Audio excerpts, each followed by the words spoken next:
Hello, friends. Today I am your storyteller. I hope you will enjoy this story. Please don't forget to like, comment, and subscribe to the channel so that we can receive your love and support. Now let's begin the story.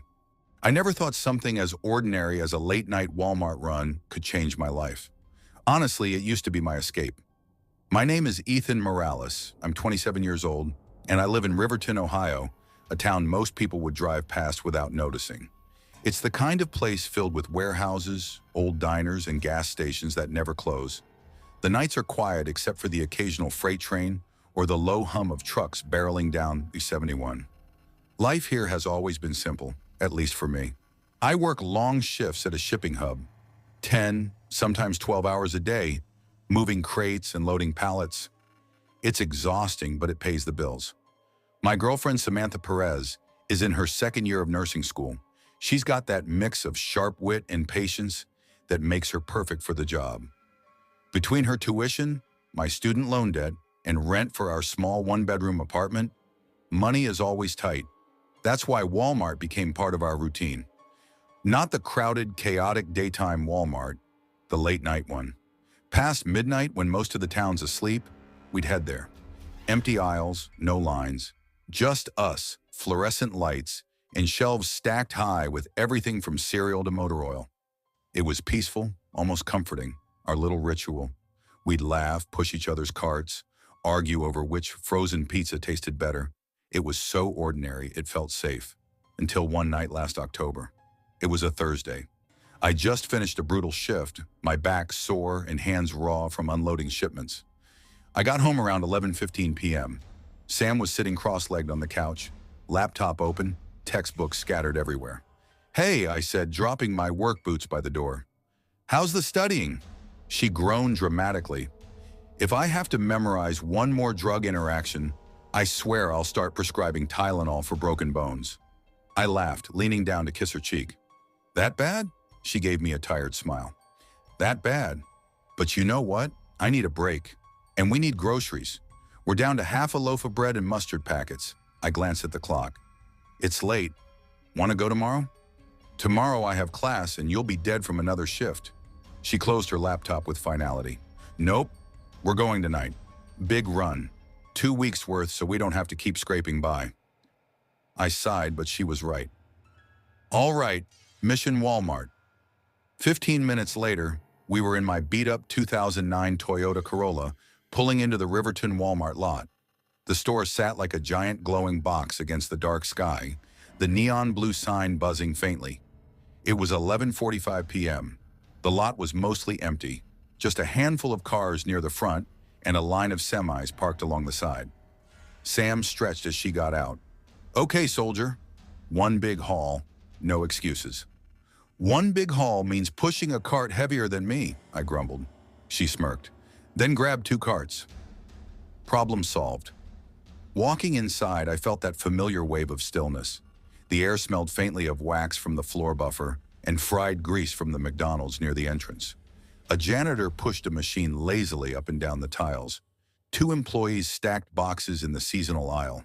We grabbed carts and started the routine, her comparing prices like a professional accountant, me sneaking in chips and frozen pizza when she wasn't looking. It was so ordinary, so normal. Until Sam leaned close and whispered, "Don't look right away." "But I think someone's following us." I froze mid-step. "What do you mean?" "That guy." She tilted her head slightly, pretending to look at the cereal boxes. "Gray hoodie, tall, skinny. Been behind us since produce." I stole a glance. 20 feet back, a gaunt man in a faded gray sweatshirt stood with his hands jammed in his pockets. He wasn't shopping. He wasn't pretending. He was just staring. "Probably nothing," I muttered, though my stomach tightened. But as we moved from dairy to canned goods, to cleaning supplies, there he was, always a short distance away, always watching. Sam's voice shook. "Ethan, he's not even trying to hide it." "Maybe he's waiting for someone," I said, though I didn't believe it. "Then why does he keep following us?" We tested it, cut through the clothing section, doubled back through electronics, looped around toys.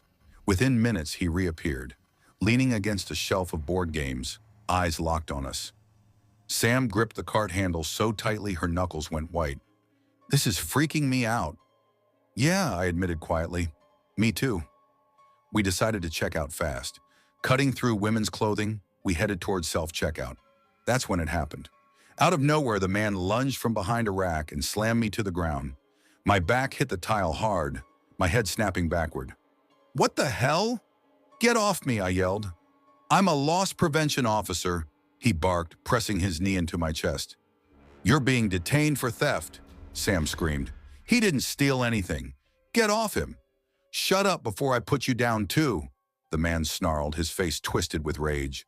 Two more men appeared, one in a Walmart vest with a radio, another in plain clothes. They grabbed my arms, wrenching them behind my back. Got him, one said. Matches the description. What description? I shouted, struggling. You've got the wrong guy. But they didn't care. The cuffs bit into my wrists. My chest burned under the weight of his knee. Shoppers stopped to stare. And then the cops came. Relief surged through me at first. Finally, someone to see reason. But the first officer didn't ask questions. He yanked me up and slammed me against the wall. Mr. Victor Alvarez, you're under arrest for theft over $200, he said flatly. My head spun. What? That's not my name. I'm Ethan Morales. Check my wallet. It's in my pocket. Sir, don't reach into your pocket, the cop barked. I'm saying check it yourself. But as I shifted slightly, desperate for them to listen, another officer body slammed me to the floor. My face smashed against the tile. Pain shot through my jaw. Stop resisting, he shouted. I'm not resisting, I screamed, my voice muffled. Sam's sobs echoed. She pulled out her phone. He didn't do anything. Please stop. Put that phone down or you're coming too, another officer snapped. She clutched it tighter. You're hurting him. The cuffs dug so deep my hands went numb. I stopped struggling, terrified of making it worse. They dragged me like a criminal through the store. At the county jail, they stripped me of my belongings and shoved me into booking. Check my ID, I begged. The clerk scanned it. Ethan Morales. I turned to the officer. See? That's my name. Not Victor Alvarez. The cop's jaw tightened. Fake ID. They threw me in a holding cell. Hours bled into half a day. No one cared. Other detainees mocked me. One guy smirked. What did they get you for? You look like you cried when they took your toy away. I sat in silence and staring at the floor, humiliation sinking deeper every second. The next evening, a higher-up finally compared mugshots. The real suspect, Victor Alvarez, had been arrested in another county. He looked nothing like me, except we were both Latino with short hair. They let me go without an apology, just shoved my belongings back at me like nothing had happened. Sam was waiting outside, her eyes red from crying. She hugged me so tight I could barely breathe. We're suing them, she whispered fiercely. All of them. Her video spread online within days. Millions of views. Strangers commenting about police brutality, racial profiling, Walmart negligence. I couldn't bring myself to watch it. Hearing my own voice scream, I'm not resisting, shattered something inside me. I filed a lawsuit against Walmart, their so-called loss prevention, and the county police. False arrest, assault, racial profiling. But even beyond the lawsuit, what haunted me most was how close I came to being another name on the evening news. If that officer's finger had slipped, if I had fought one more second, if Sam hadn't recorded, I might not be alive. Now every time I walk into a Walmart, my pulse spikes. I scan every aisle, every corner, waiting for someone to accuse me of something I didn't do. The peace of late-night shopping is gone forever, all because one night, someone decided I looked like the wrong guy. Story 2. I never thought I'd end up working in security. Honestly, that was the kind of job I used to laugh about when I was younger. You know, the mall cops, the guys with the walkie-talkies who spent half their shift pretending to be important while standing near the food court. I swore I'd never be one of them. But life has a way of shoving you into places you swore you'd never go. My name is Ethan Morales, 27 years old, born and raised in Riverside, Ohio. If you've ever driven I-75 northbound, you've probably passed our town without even noticing. It's one of those in-between places, not big enough to have a skyline, not small enough to call quaint. What we do have is the Walmart Supercenter off Exit 41, a huge blue box that sucks in just about everybody sooner or later. If you live here, you shop there. Groceries, clothes, auto parts, pharmacy, whatever. That store is the heartbeat of Riverside, whether people want to admit it or not. I'd been working there for almost 3 years, mostly night shifts stocking shelves. It wasn't glamorous, but it kept the bills paid, and honestly, I liked the routine. Throw in some earbuds, keep my head down, move pallets from the back to the floor. Easy money. I could zone out, let the hours pass. No customer drama, no ringing phones. Just me, the boxes, and the hum of the fluorescent lights. Things changed the day our new manager showed up. His name was Richard Rick Coleman. He was maybe mid-40s, buzz-cut hair, the kind of guy who walked like every step was a mission. He was ex-Army, and you could feel it in the way he talked. Straight lines, sharp eyes, never smiled unless it was forced. One Tuesday morning after a long shift, he caught me in the break room. "You Morales?" he asked. "Yeah," I said, pulling out my earbuds. "You ever think about moving out of stocking?" I frowned. "Not really." "Why?" Rick adjusted his glasses and looked me up and down like he was scanning a suspect. "You're quiet. Blend in easy. Don't look like staff unless you're wearing the vest. That's useful. Useful for what?" "Loss prevention," he said. "Security without the badge. We need people who can spot trouble before it walks out the door. It's not glamorous, but it pays a little better, and you won't be stuck with overnights anymore." I didn't even hesitate. I'd been itching to get off nights for months. "I'm in." And just like that, I traded my blue vest for street clothes. Instead of stocking shelves, I started shopping. At least that's what it looked like. I'd push an empty cart, drift through the aisles in jeans and a hoodie, pretending to browse.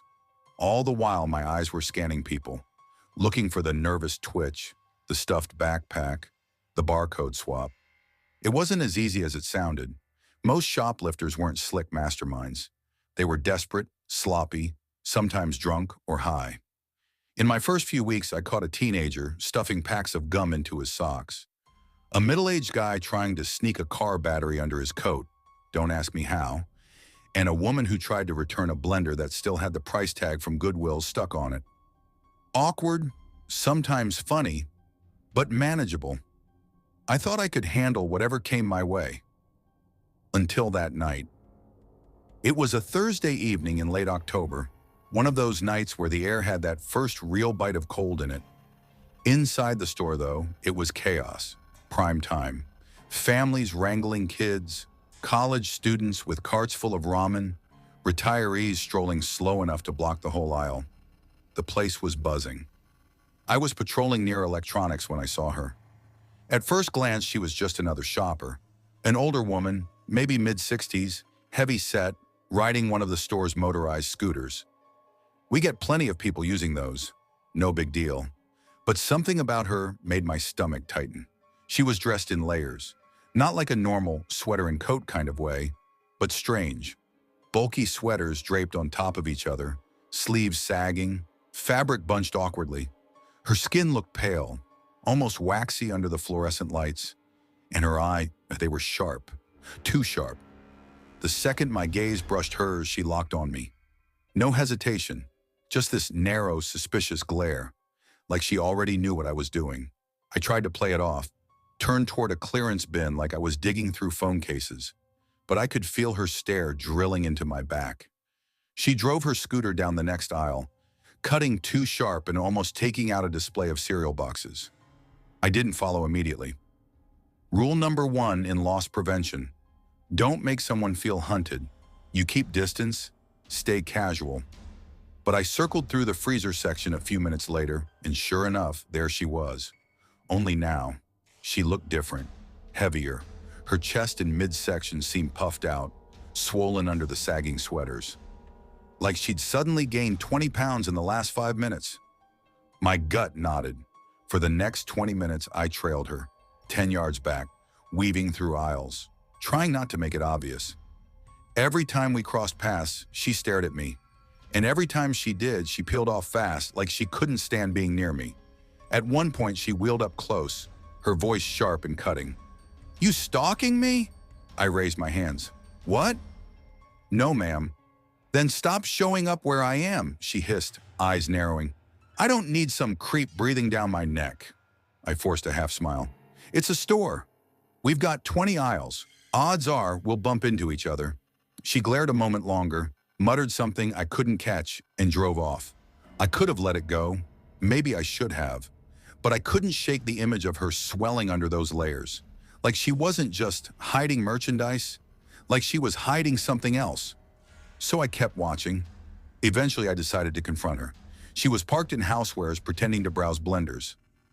"Ma'am," I said carefully, keeping my voice even, "I'm with store security. I just need to talk to you for a second." Her head snapped toward me. "Security? Please, you're just some punk in a hoodie." "I'm with loss prevention," I explained. "I've noticed some suspicious behavior. I need to check that you haven't concealed any merchandise." Her face twisted, almost like she was trying to laugh but couldn't quite pull it off. "Suspicious behavior? You got nothing on me, boy." "Nothing," I pointed. "I can see the corner of a box sticking out under your sweater." "Right there."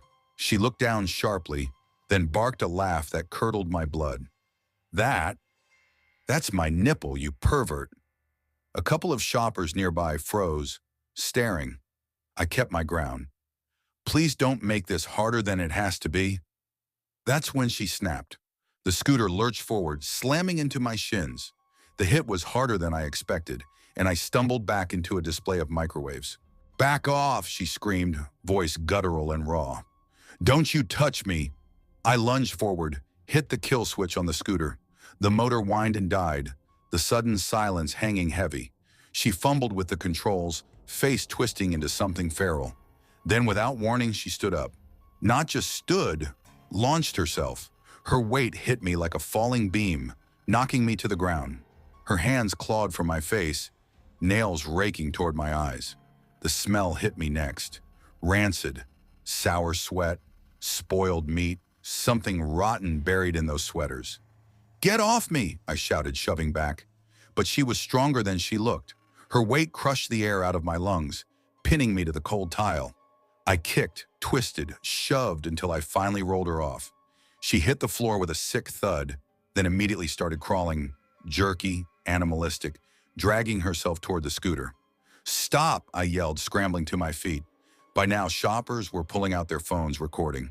A couple shouted for help. I pinned her down, knees on her back. She thrashed and screamed, words tumbling out in a mix of curses and nonsense syllables. Minutes later, cops stormed in. They hauled her up, cuffed her, started pulling sweaters off one by one.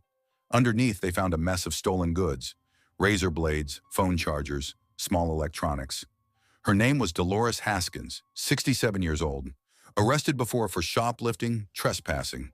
But as they dragged her toward the exit, she twisted her neck toward me. Her eyes, sharp, burning, locked on mine. "You'll regret this," she rasped. "You'll see me again." Her words dug into me deeper than her nails had. That night, when my shift ended, I sat in my car in the empty lot, hands shaking on the wheel. I'd dealt with thieves before, but not like that. Not someone who felt less like a person and more like something stitched together wrong. Something hiding inside those layers. I told myself it was just adrenaline, just stress. But every time I close my eyes, I see her face inches from mine. Smell the rot on her breath. Hear that rasp. "You'll see me again." And I don't know if I want to keep this job, because stocking shelves at 3 a.m. suddenly feels a hell of a lot safer than hunting shadows in the aisles. At least then, the only thing stalking me was the silence. Story 3. I never thought leaving home would break me the way it did.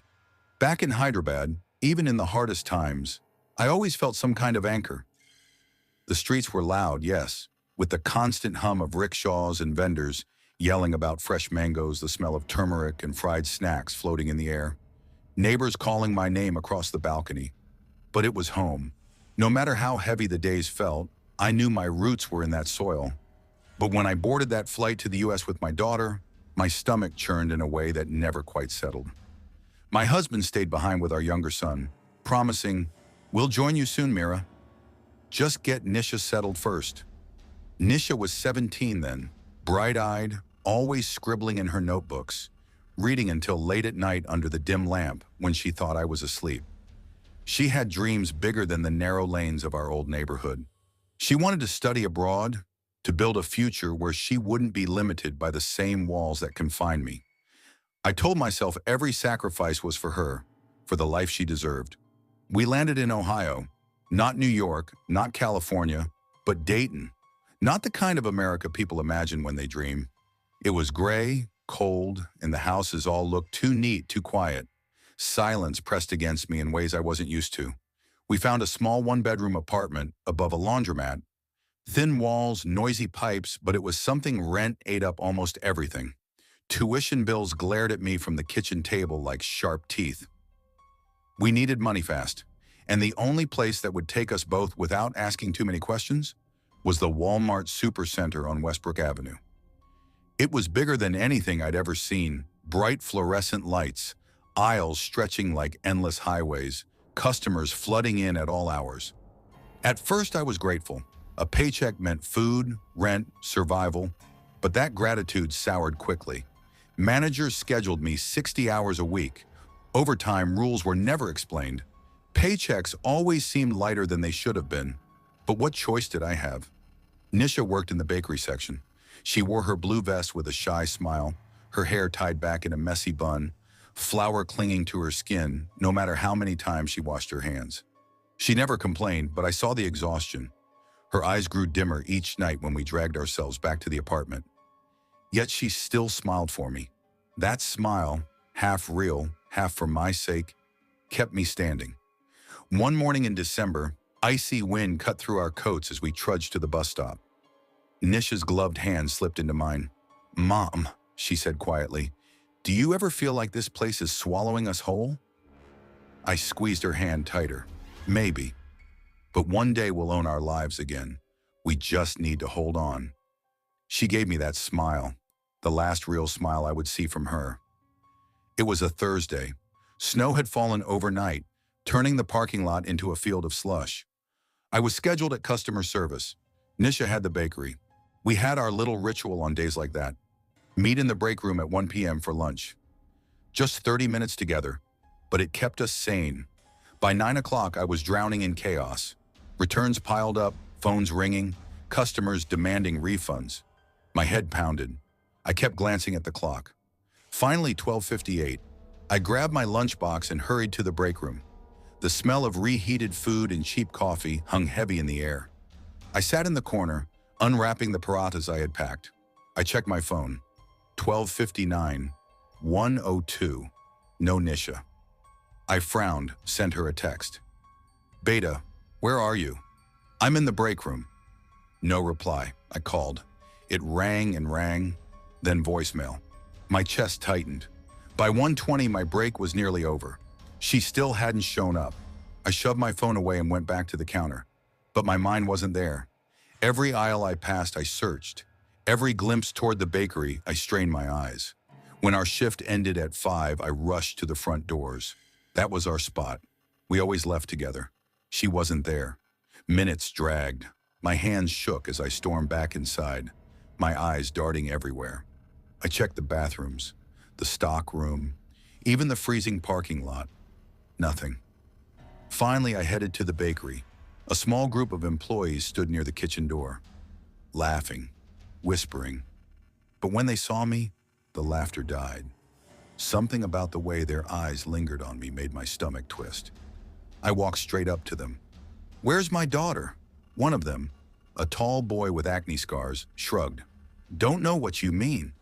"Don't play games with me," my voice cracked. "She was here. She was working here today." "Where is she?" Another girl smirked. "Maybe she went home early." "Isn't it 5 already?" Their tone was wrong, cruel. I knew in my bones something was off. My fingers fumbled as I dialed 911. My voice shook as I explained. Within minutes, 2 officers arrived. Management tried to interfere. "We can't disrupt business. Customers will panic." The officers brushed them aside. One turned to me. "Show us where you last saw her." We searched the store together. When we reached the bakery, one officer paused, staring at the industrial oven in the back. "What's behind that door?" My stomach dropped. "That's the walk-in oven." "Open it, please." My hand trembled as I grabbed the heavy handle. Heat blasted against my face, and there, inside, was Nisha. Her body lay crumpled, blackened by unbearable heat. The scream that tore out of me didn't sound human. My knees hit the floor. I clawed at the tiles, sobbing, as if I could rip apart reality and find one where this wasn't true. The officers pulled me back. My world collapsed in that instant. Investigators swarmed. They said the oven couldn't be locked from the inside. Controls were only on the outside. It wasn't an accident. I didn't need proof. I saw those smirks, those cruel eyes. They had locked her in. Management distanced themselves immediately. "We'll cooperate fully. We can't speak until the investigation is complete." Their eyes said something else. "You're the problem for making noise." For days I couldn't eat, couldn't sleep. I woke at night convinced I heard her calling, "Mom." Her textbook still sat on the table, her scarf on the chair, her bed empty. When my husband, Rajesh, and our son finally arrived from India, they found me hollow. Rajesh held me as I shook. "We'll fight," he whispered. "We'll get justice for her." But how do you fight a machine as big as Walmart? How do you scream loud enough when they treat workers like disposable shadows? I don't know what the future holds, but I know this: my grief has turned to fire. Nisha was not just another employee. She was my child, my hope, and I will not let her story be buried. Story 4. I never thought I'd be the one responsible for keeping everyone fed. Growing up, I wasn't the kid who hung around the kitchen watching my mom stir pots or copy recipes. I was the kid reheating frozen pizza pockets and grabbing drive-thru on the way home from work. But things changed when I left my small hometown in Ohio and moved down to Dallas, Texas, with 2 friends from college. Rent was brutal, bills stacked up quick, and splitting costs with my roommates meant we had to get creative. Eating out drained our bank accounts faster than we could refill them. Somewhere along the way, I ended up being the guy who cooked. Not because I was some natural-born chef. It started small, me calling my mom for her chili recipe, then learning pasta sauces from YouTube, then pan-frying chicken without setting the smoke alarm off. I wasn't perfect, but I found out cooking had this strange power. It made the apartment feel less like 3 broke 20-somethings scraping by and more like a home. So yeah, I leaned into it. When the guys came back from their long shifts, Devin with his grease-stained mechanic uniform, Marcus dragging himself in from late nights bouncing at some club downtown, I had something warm waiting for them, and it felt good. That's what led to the night that ruined everything. It was a Friday just after 10. Devin had flopped onto the couch, boots still on, muttering about how some idiot stripped the threads off a lug nut. Marcus had cracked open a beer and already queued up one of those over-the-top survival shows, the kind where half the contestants quit by day 3 and the rest cry about missing Wi-Fi. "Man, I got the munchies," Marcus groaned, stretching across the couch cushions like a cat. "You always got the munchies," Devin shot back, tossing his work cap at him. Marcus swatted it away, grinning, then turned to me. "What we eating, chef?" I shook my head, scrolling through my phone. "Don't even start. We can't blow another $50 on takeout. Rent's due in a week." Devin groaned. "So what? You about to whip up magic with what's left in the fridge? Half an onion and some sad eggs?" I smirked. "Nope. I'm talking real food. Burgers, fries, the works." Marcus perked up. "You serious?" "Dead serious. I just need to grab beef, buns, and a couple veggies. $15 tops, and I'll make something better than McDonald's trash." Devin sat up, skeptical. "At this hour? Place is closing soon." "I'll be fine," I said, already pulling on my sneakers. "You two just set up plates." "I'll handle the rest," Marcus grinned, raising his beer in a mock toast. Our hero. The Walmart was only a 10-minute drive. Normally, I hated going there. The endless aisles, the soulless fluorescent lights, the way time seemed to dissolve inside. But late at night, near closing, the place felt different, quieter, almost peaceful. The parking lot was nearly empty, just a scatter of cars glowing under the sodium lamps. I parked near the front and jogged toward the sliding doors. That's when someone brushed hard against my shoulder. Yo! I started spinning. The guy didn't even look at me. He shoved past and darted inside, laughing under his breath like he'd just pulled off some prank. I froze, irritated. He wasn't a teenager, though he acted like one. Maybe mid-20s, greasy hair sticking out from under a black hoodie. Something about the way he moved made my skin crawl. Too much jittery energy, no real destination. I let it go. Picking fights with random strangers wasn't on my grocery list. Inside, the store was nearly empty.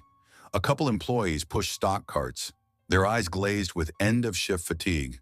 The guy who bumped me was nowhere in sight. Good. Maybe he'd head straight to electronics and leave me alone. I grabbed a cart and rolled toward produce. And then I saw him again. He was standing by the apples, phone in selfie mode, giggling to himself like the fruit had just told him a joke. No basket, no cart, just his phone, and that manic energy spilling out. I slowed, pretending to examine potatoes, keeping him in my peripheral. Okay guys, check this one out, he muttered into his phone, zooming in close on a stack of cucumbers. He snorted, then looked up suddenly, right at me. Our eyes locked. I looked away fast. Don't engage, just shop. But every time I glanced up, he was still there, still filming, still grinning. The third time our eyes met, he smirked, and then he was in front of me. Stop looking at me, he said, voice low, sharp. I froze. Sorry, man. You disgust me. His lips curled, his pupils wide. Standing there judging me. Think you're better? What? My throat tightened. Look, I'm just here for groceries. That's it. He leaned close enough that I caught the sourness of his breath. I think you deserve exactly what's coming. My chest tightened. Back off. He smiled, crooked and ugly. Or what? You gonna shove a cucumber up my ass? Bet you'd like that. My stomach turned. And just like that, he spun around, laughing, and disappeared down the next aisle. I stood frozen, pulse hammering in my ears. For a moment, I thought he'd come back, but he didn't. I forced myself to breathe, then shoved everything I needed into the cart. Ground beef, buns, lettuce, tomatoes, fries. I moved quick, every flicker of movement making me think he was behind me. By checkout, he was gone. Back at the apartment, I told Devin and Marcus what happened. Bro, that's creepy as hell, Marcus muttered, brow furrowed. Probably high as a kite, Devin said. Don't let it ruin your night. Did you at least get the beef? I laughed nervously. Yeah, let's just eat. Cooking grounded me. The sizzle of patties, the smell of garlic and onion, the rhythm of flipping burgers, it calmed me. By the time we sat around the table, plates stacked high with burgers and fries, the Walmart incident felt like a bad dream. We devoured everything, wiped down the kitchen, then collapsed back in front of the TV. By midnight, we drifted to our rooms. That's when it started. At first, I thought I was dreaming. My stomach cramped so violently I bolted upright, sweat dripping down my face. I stumbled out of bed and collapsed, vomiting across the floor. My hands shook, my vision blurred. I crawled toward Devin's room, shoving his door open. He was hunched over a trash bin, gagging. Bro, you too? He rasped. Down the hall, Marcus shouted in pain, retching so loud it echoed. Panic seized me. What the hell? My words slurred as another wave hit me. I fumbled for my phone, barely able to hold it steady, and dialed 911. Within half an hour, paramedics were hauling us out of the apartment, our bodies limp, stomachs shredded with pain. At the hospital, doctors told us we had severe food poisoning. Whatever you ate, a nurse said grimly, it was contaminated with something strong. My chest caved in. My burgers, my cooking. I'd poisoned my friends. Days blurred into IV drips and nausea. Devin and Marcus never blamed me outright, but I saw it in their eyes. The hesitation when I offered water. The silence when food commercials came on TV. On the fourth day, everything shifted. The news played on the hospital TV. Police in Dallas have arrested 26-year-old Brandon Hale after viral videos surfaced showing him spraying chemicals on produce in packaged meat inside a Walmart late Friday night. The footage played. Him, same hoodie, same grin, spraying pesticide across apples, laughing into his phone. My stomach lurched, not from illness this time, but rage. The anchor continued. Hale, who described himself as a social media prankster, now faces multiple charges, including poisoning food and reckless endangerment. Authorities say several shoppers unknowingly purchased contaminated items before they were removed. Devin stepped into my room, pale but steady. "It wasn't you," he said softly. "You didn't poison us." Marcus followed, nodding. "It was that psycho." Relief hit me, but it didn't erase the memory. His grin, his words. "You deserve what's coming." Even now, weeks later, I can't walk into a grocery store without my stomach tightening. I stare at every tomato, every apple, wondering if someone's touched it, sprayed it, poisoned it. Food used to comfort me. Now it feels like a gamble. And the scariest part? For every Brandon Hale who gets caught, how many more are out there, laughing into their phones, waiting for someone like me to take the bait? Story 5. I never thought I'd end up working the night shift at a Walmart. If you'd asked me 5 years ago, I'd have laughed in your face.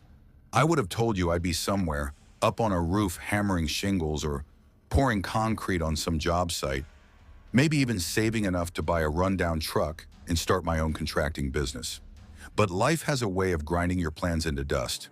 When the construction industry slowed down in Maple Falls, Ohio, a small town about an hour outside Cleveland, I watched the work dry up around me.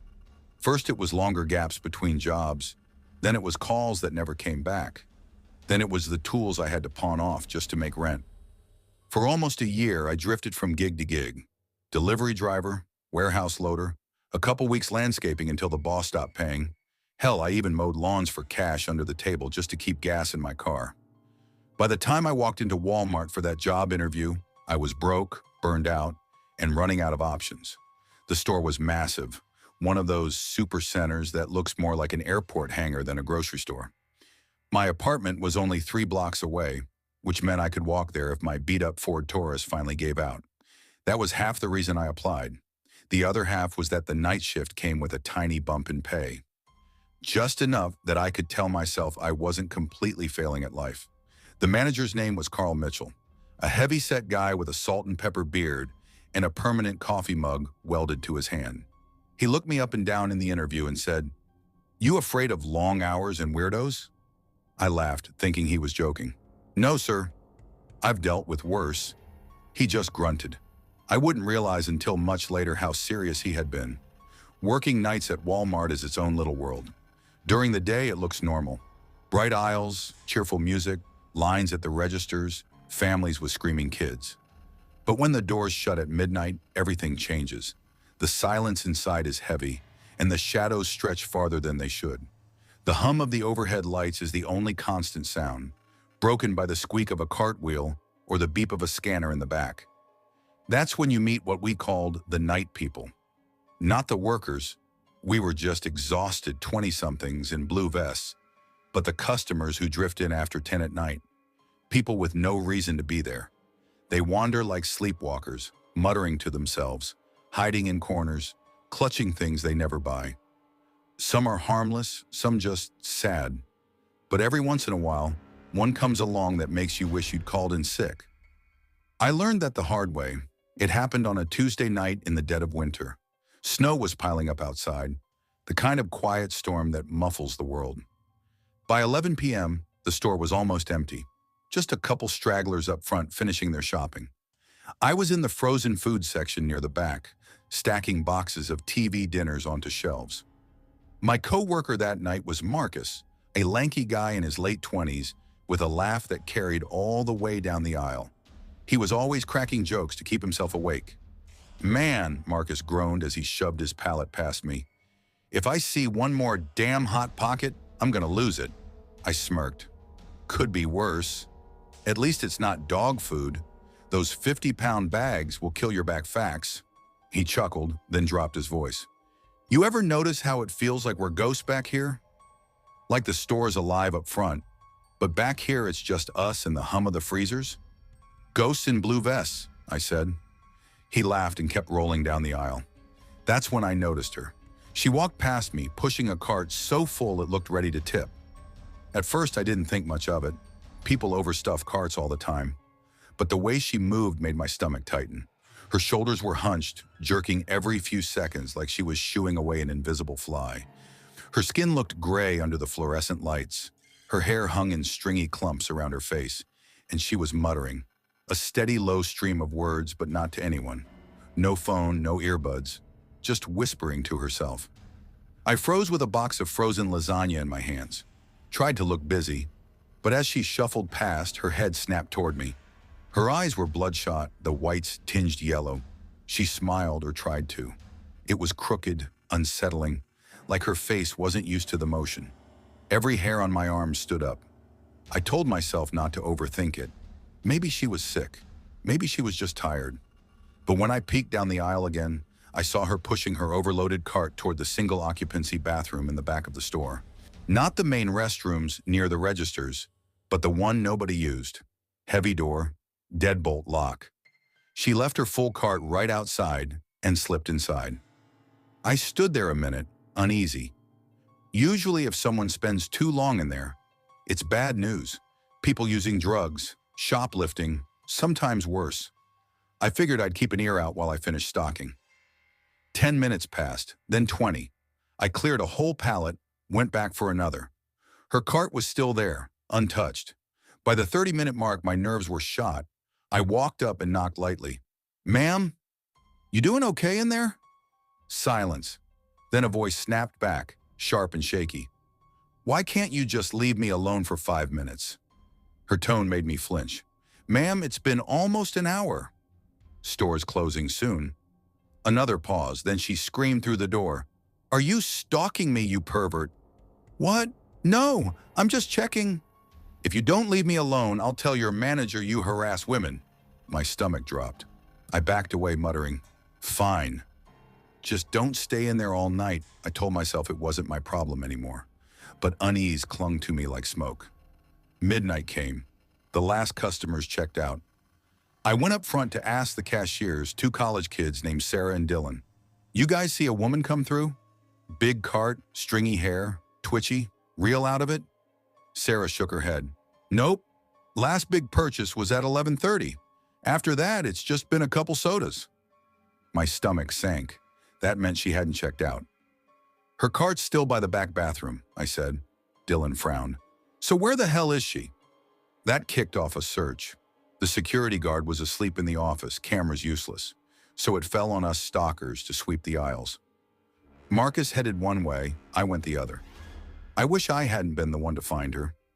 In a dark corner near the clearance racks, I saw the cart tipped over, items spilled across the floor. And crouched in the middle of it all was the woman. She was tearing into a rotisserie chicken with her bare hands, grease dripping down her arms.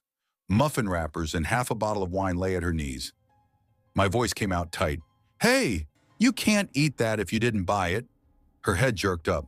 Her mouth was smeared with grease and crumbs. Her eyes were wild, glassy. For a second, she didn't look human. "You," she hissed. "You've been watching me." I raised my hands. "Ma'am, just put it down and leave. That's all we're asking." She laughed, a high, broken sound that echoed down the aisle. Then she lunged. She hit me with a strength that didn't make sense. Knocked me flat on my back, greasy hands clawing at my face. Her breath was sour with wine, her teeth rotting and bared as she snarled inches from me. "Help!" I screamed. "Back here!" Her teeth grazed my cheek. I thought she was going to bite me. Then Marcus and Carl came running. They yanked her off, but it took everything they had to hold her down. She kicked, thrashed, screamed like an animal. By the time the cops arrived, she was still fighting, spitting, cursing. They cuffed her and dragged her out. In her pockets, they found 3 used syringes. "Strung out on meth," one officer muttered. "Explains the strength." For days afterward, I kept replaying it in my head. The look in her eyes, the laugh before she lunged. I still work nights at Walmart. Still see the strange ones, the sad ones, the lost ones. But whenever I hear someone muttering to themselves in an aisle, my chest tightens. Because now I know the truth. Most nights I don't feel like I'm stocking shelves. I feel like I'm guarding the store from whatever crawls out when the sun goes down. Story 6. I never thought a simple summer job would leave me staring at the ceiling years later, heart still racing at the memory. I was 18, freshly out of high school. Not that I graduated, mind you, but desperate to make a few dollars before my mom's next double shift at the nursing home. My dad had left when I was 10, and my little brother Ethan depended on me in ways a kid shouldn't have to. My small town, Oak Ridge, Georgia, had few options for someone like me. Low-paying construction gigs, fast food joints, or Walmart.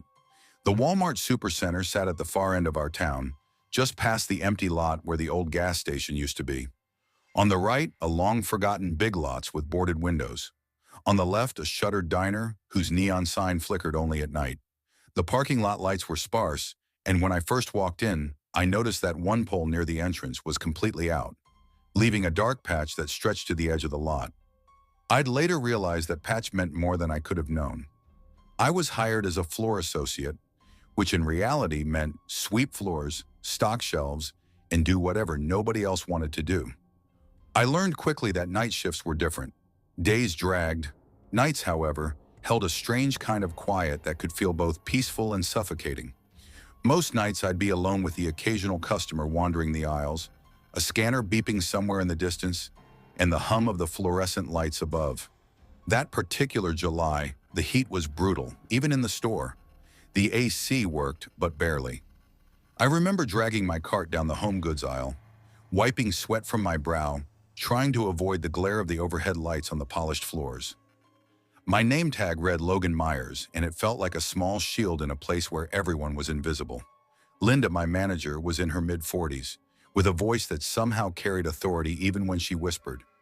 That night she told me, "Logan, you're in clothing. Finish straightening the racks and watch the fitting rooms for anyone trying to slip something out. Don't let anyone sneak past you. Got it?" I nodded, trying to act confident. Inside I was tired, nervous, and already thinking about the leftover pizza waiting for me at home.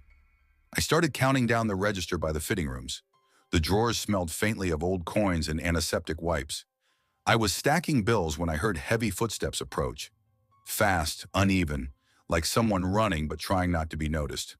A man appeared at the corner of the aisle, hoodie in one hand, a pair of ripped jeans in the other.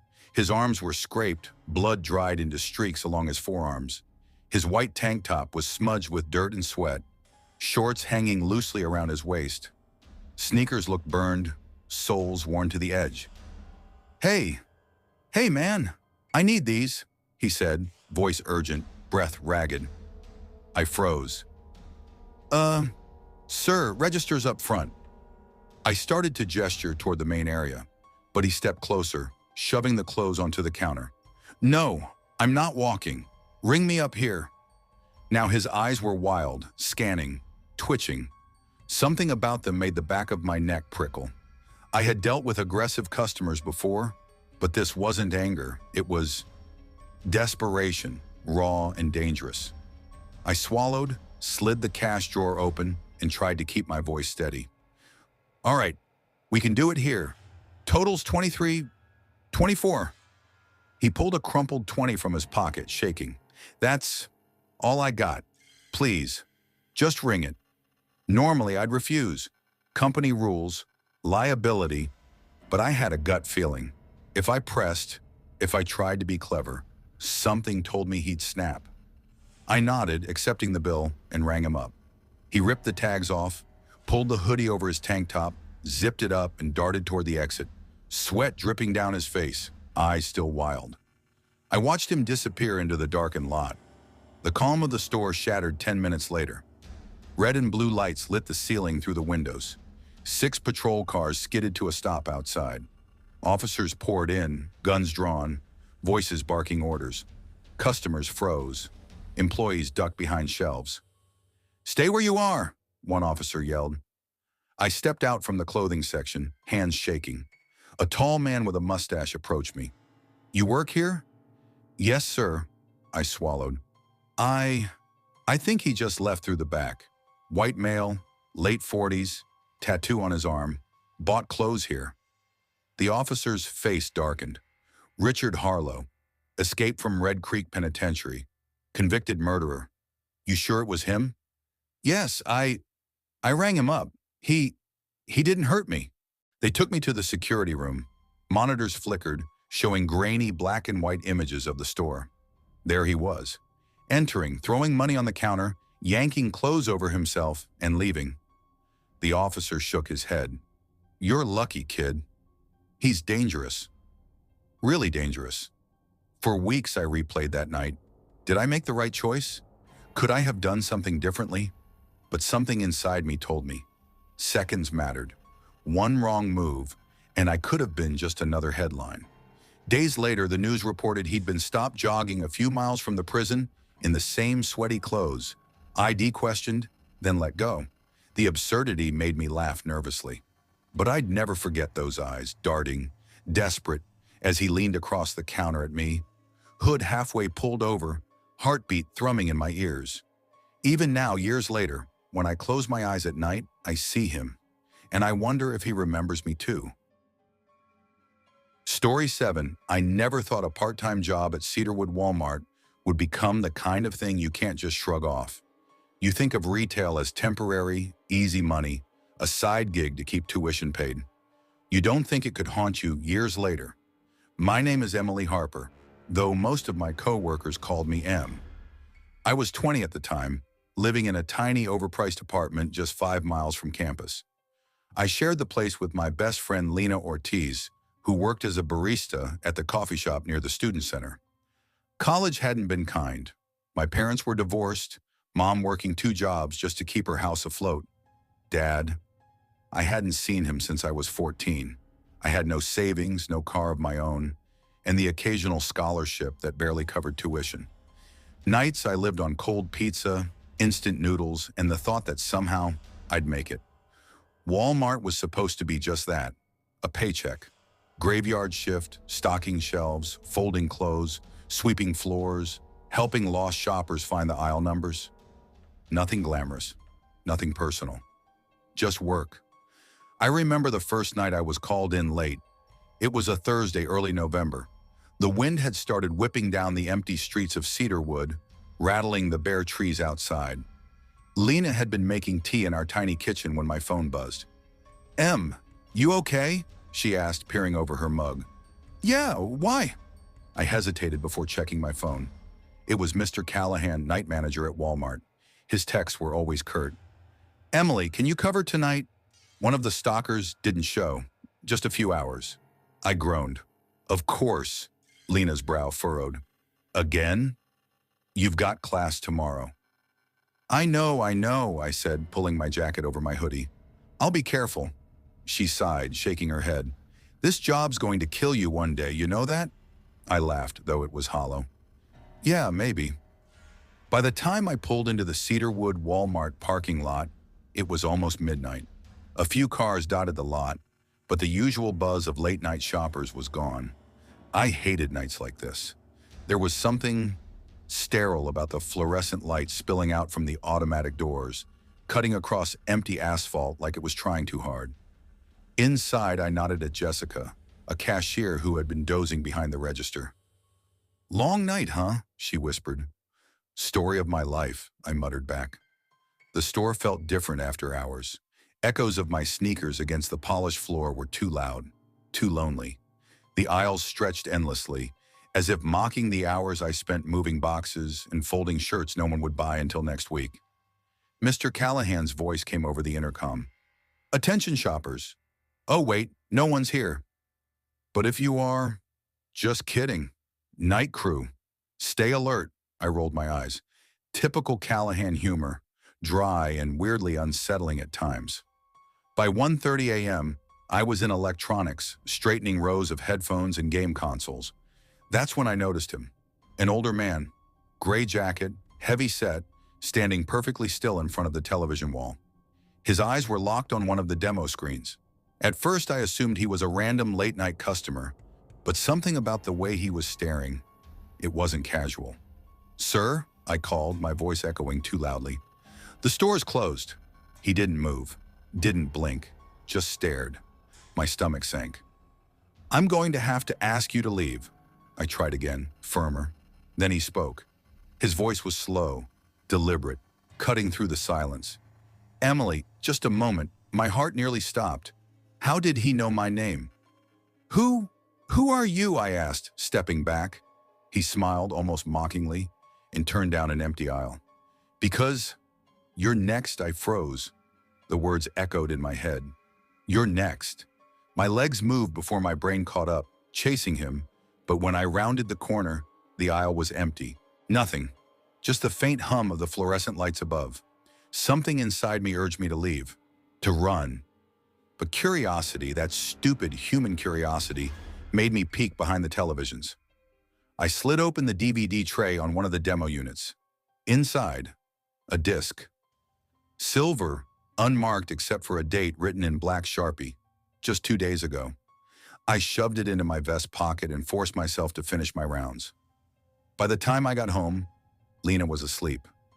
I shouldn't have, but the disc burned in my pocket like it was alive. I set it on the old DVD player we used for movie nights. The screen flickered, then horror. The footage wasn't a movie, it was real.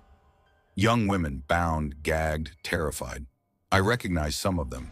Girls from Walmart, Jessica, Kim, another cashier who had mysteriously stopped showing up weeks ago. And the man, the same one from electronics, torturing them, taking his time, filming every second. The camera lingered, the fear, the helplessness. And then, near the end, Lena's eyes flashed in my memory. My roommate? No, she hadn't worked there. I was the only one. The screen went black. I dropped the remote. My hands shook. My mind raced. I didn't sleep. Every sound outside our apartment made me jump. Sirens, cars, footsteps, shadows in the street. At dawn, I called the police. 2 officers came, took the disc. They promised they would investigate.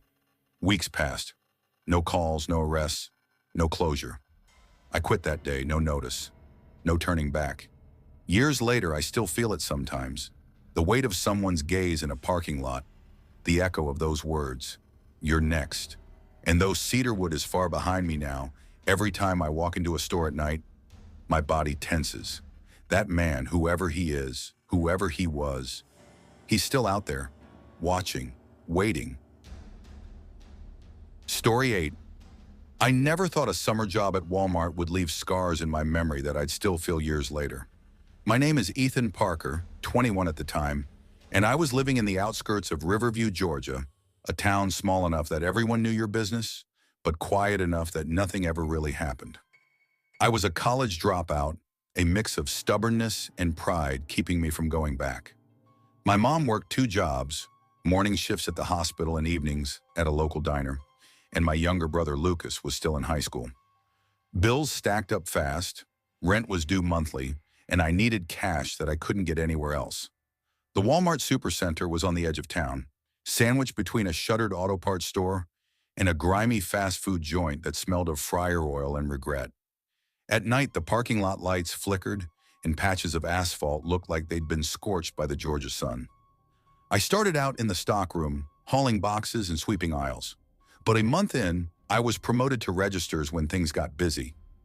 My manager, Karen, liked calling me a flex employee, which basically meant I did whatever no one else wanted to. Nights blurred together, the hum of the fluorescent lights, the shuffle of carts, the endless bickering of customers. But one night changed everything. It was late July, the kind of heat that made your shirt stick to your back, even inside the air-conditioned store. I was manning the electronics counter, straightening earbuds and charging cables, when I noticed a man walking in. He looked out of place and gaunt, his clothes torn and stained. A long scar ran along his jawline, and his eyes darted nervously as though he was counting every second. He approached me, holding a black hoodie and a pair of sneakers. His voice was low, almost a growl. I need to buy these," he said. Sure," I replied, trying to mask my unease. "Registers are over there." He shook his head violently. "No, I can't go. Please, just..." Here I hesitated. Something about the desperation in his eyes made my stomach twist. My hands itched to call for a manager, but the counter felt like the only barrier between me and whatever he might do. I slid open the register. "Okay, you can check out here." "That's fine." He shoved a crumpled 20 into my palm. The total was $28. I told him he was short, and he muttered, almost pleading, "That's all I got." Normally, I would have refused, but the way he stood, tense, coiled like a spring, I gave in. I rang up the items, handing him the bag. He pulled the hoodie over his head, yanked the shoes on, and bolted out, leaving the sliding doors rattling behind him. I froze, heart hammering. Something didn't sit right. 10 minutes later, the store erupted in chaos. "Everyone stay inside! Don't move!" a voice shouted. Police cars screeched into the lot, lights flashing red and blue. Officers fanned out across the store. One, tall with a stern face, grabbed me by the shoulder. "You work here?" "Yes, sir." My voice quivered. "We're looking for an escaped convict," he said. "White male, early 40s, facial scar, torn clothes. Did you see anyone like that?" My throat went dry. I remembered the man perfectly. I told him, my words rushed. He just bought clothes here. Hoodie, shoes, right there at the counter." The officer's face hardened. "Let's see the footage." I led him to the security room. The screens flickered black and white, and there he was, exactly as I remembered, moving through the store like a predator, slipping the hoodie over his head, the sneakers fastened over his old dirty socks. "Richard Morrow," the officer muttered, "escaped from Redstone Penitentiary 2 days ago, convicted of armed robbery and assault. Extremely dangerous. You could have been killed." I swallowed hard. I thought he was just desperate."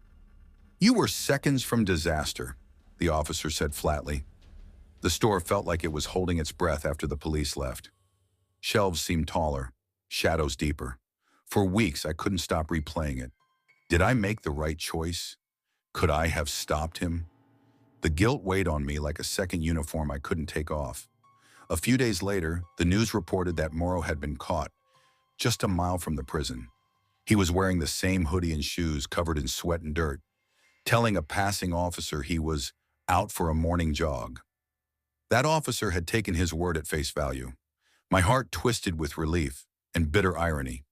Years later, I still see him sometimes in fleeting glimpses. The scar, the desperate eyes, the hoodie pulled over his head, and I remind myself that I survived. Not because I was smart or brave, but because luck, timing, and a fleeting human instinct saved me. The night at Walmart taught me that danger often wears the face of desperation, and sometimes the choices we make, even small ones, are the difference between life and death.